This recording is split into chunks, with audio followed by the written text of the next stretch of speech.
Dear student, I am Dr. Shivshankar Vyas, Assistant Professor, Government Law PG College Bikaner.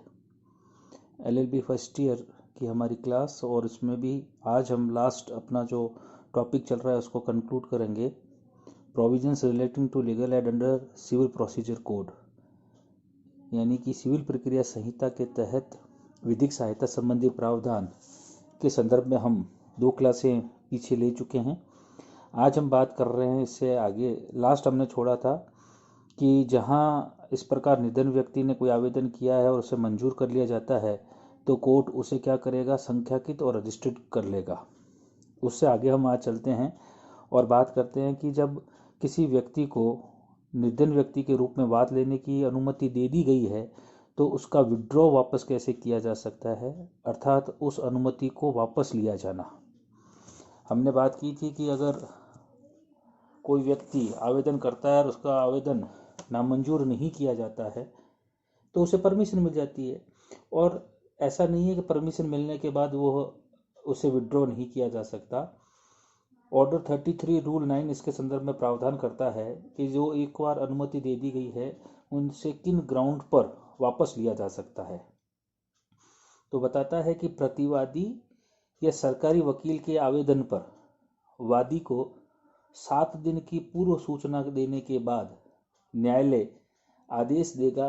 कि ऐसी अनुज्ञा या ऐसी अनुमति निम्नांकित दशाओं में वापस कर ली जाए। यानी कि जो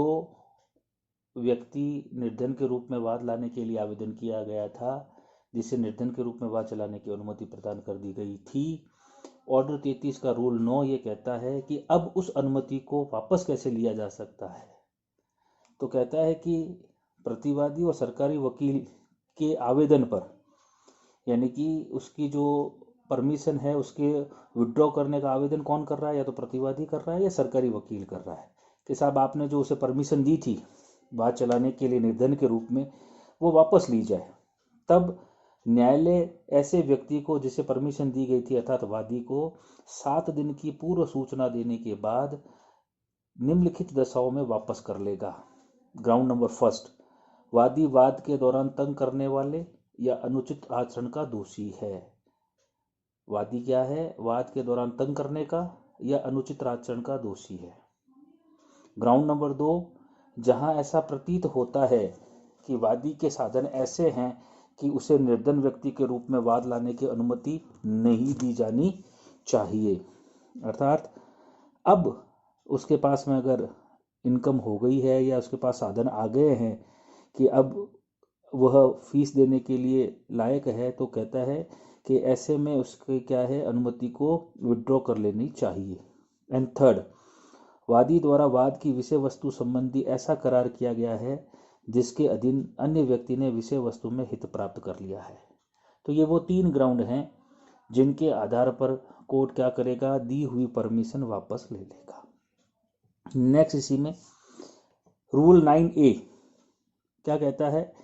कि जिस निर्धन व्यक्ति का प्रतिनिधित्व न हो उसके लिए न्यायालय द्वारा प्लीडर नियुक्त किया जाना। न्यायालय उसके लिए प्लीडर नियुक्त कर सकेगा यदि मामले की परिस्थितियों में ऐसा किया जाना अपेक्षित है। यानी कि जिस व्यक्ति को निर्धन के रूप में वाद लाने के लिए परमिशन दी गई है, अब अगर परिस्थिति ऐसी है कि उसके पास में प्लीडर नियुक्त करने की स्थिति नहीं है तो न्यायालय प्लीडर नियुक्त कर सकेगा मामले की परिस्थितियों को देखते हुए। और उच्च न्यायालय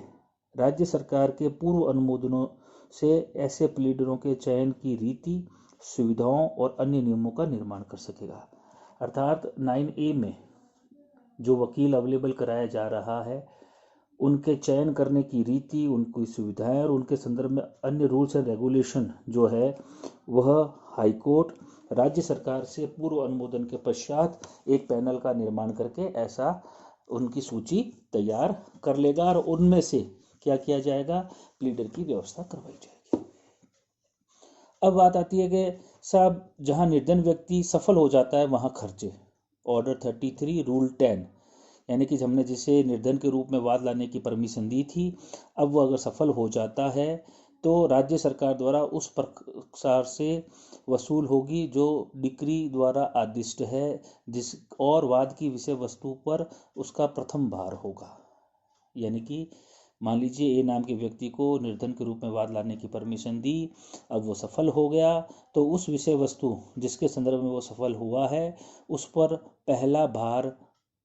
कोर्ट फीस का होगा, उसे वसूल किया जाएगा। ऑर्डर 33 रूल 11, जहां वह असफल हो जाता है, क्या हो रहा है, निर्धन के रूप में वाद लाने की परमिशन दी गई थी, वाद चला और वह असफल हो गया। तो क्या कहता है रूल 11 कि जहां निर्धन व्यक्ति का वाद असफल रहता है, एक बात, उसे दी गई अनुमति वापस कर ली गई है, दो बात, जहां वाद वापस कर लिया जाता है या जहां वाद खारिज हो जाता है या जब वाद की सुनवाई के लिए पुकार होने पर वादी उपस्थित नहीं हुआ है, वहां पर न्यायालय फीस वादी के द्वारा दे होगी। रूल 11 क्या कहता है कि एक तो वो असफल हो गया, दी गई अनुमति वापस कर ली गई, जहां क्या कर लिया गया, वाद को वापस ले लिया गया, विड्रॉ कर लिया गया, ठीक है ना, वाद खारिज हो गया, या मामले की सुनवाई के दिन पुकार हुई और वादी उपस्थित नहीं हुआ। इन सब परिस्थितियों में अगर वह असफल रहता है तो न्यायालय फीस यानी कि कोर्ट फीस देने की जिम्मेवारी वादी की होगी, उसे देना होगा। अब रूल 11A, वाद का उपशमन हो जाता है